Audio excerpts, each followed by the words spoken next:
At a scrapyard in the Ghanaian capital Accra, workers burn electronic cables to extract precious metals.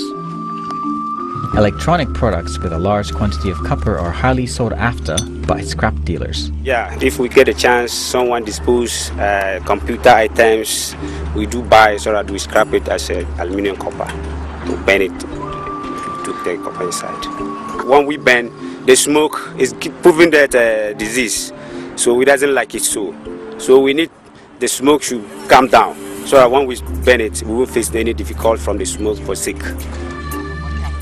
Workers, both adults and children, sift through the ashes for scraps of metal. When it rains, ashes flush into nearby ponds and rivers where animals graze. Across the scrapyard, hundreds of workers take apart electronic products. Only the parts containing copper, such as electric cables, as well as metal and plastic casings are kept for recycling. The rest are dumped or burnt, as there are hardly any e-waste recycling facilities in the country to process them. A specialist team from Greenpeace visited the area to study the impact of e-waste on the workers' health and the environment. Greenpeace scientist Kevin Brigden says the toxic content of electronics could have dire consequences on those who are repeatedly exposed to them.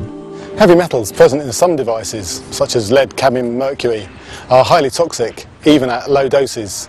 They can have effects on the nervous system, on the kidneys and other organs. Of particular concern is the effects of lead and mercury on the developing nervous system in children. Other chemicals, including some brominated flame retardants, can build up in our bodies through repeat exposures, and for some there's evidence of long-term effects, including on brain development, the hormone and immune systems. Many of the chemicals present in electronic devices are environmentally persistent. That is, once released, they will remain in the environment for long periods of time. Ghana is rapidly becoming one of the favorite destinations for obsolete computers and other electronic waste from developed countries. Open-air markets selling second-hand goods are thriving across the country. Hundreds of containers filled with electronic goods arrive at ports along the coast. Many of them come from developed countries such as the Netherlands, the UK, Germany, and the United States. Local experts say much of the electronic products arriving in West Africa are declared as second-hand goods. But in reality, the majority of them are e-waste. The bulk of the computers that are shipped here, the old, obsolete second-hand computers, are broken. They just don't work. So why would anybody want to give us computers that don't work? It is dumping and nothing more. A large part of second-hand electronic goods come from Europe and the United States. Old CRT monitors are discarded as many prefer stylish flat-screen TVs. At dump sites, names of institutions such as United States Environmental Protection Agency and other institutions from countries like Norway, Denmark, and the Netherlands are found on discarded cases. Monitors of well-known global brands litter the area. People in the developed countries bring them here ostensibly to bridge the digital gap, but in actual fact they are creating a digital dump. We don't need all these obsolete computers because of the health and environmental implications. Local authorities worry that e-waste dumping could become a major problem because there are no laws to regulate e-waste trade and recycling in Ghana. We can't predict for now, but for years to come it could be a problem because gradually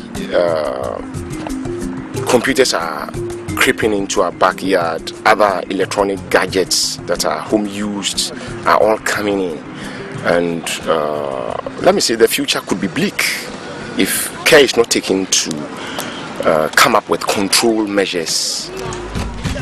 Today, dumping of hazardous waste from developed countries to developing nations is prohibited under the Basel Convention.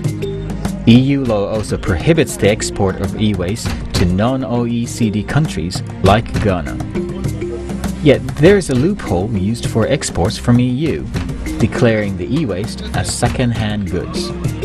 Environmental campaigners say laws alone cannot stop the growing e-waste trade in West Africa. Electronics producers should take responsibility by banning toxic chemicals from their products, and they should take back their products and recycle them in a proper way when they become waste. Only then can they prevent their products from ending up in developing countries like Ghana, where they pollute the environment and harm people's health. Young workers play football after a long day at the scrapyard. Most of them come from poorer areas in the northern part of Ghana, as well as neighboring countries. They are the ones who suffer the most from repeatedly being exposed to toxic chemicals. They do not have any idea how toxic chemicals affect their health in a long term. We do not have the facilities to recycle them. They are killing our people because they contain very heavy toxic metals that are not desirable for our health and also the environment. They are fouling the environment for generations and generations to come. There is no way that we can deal with these problems.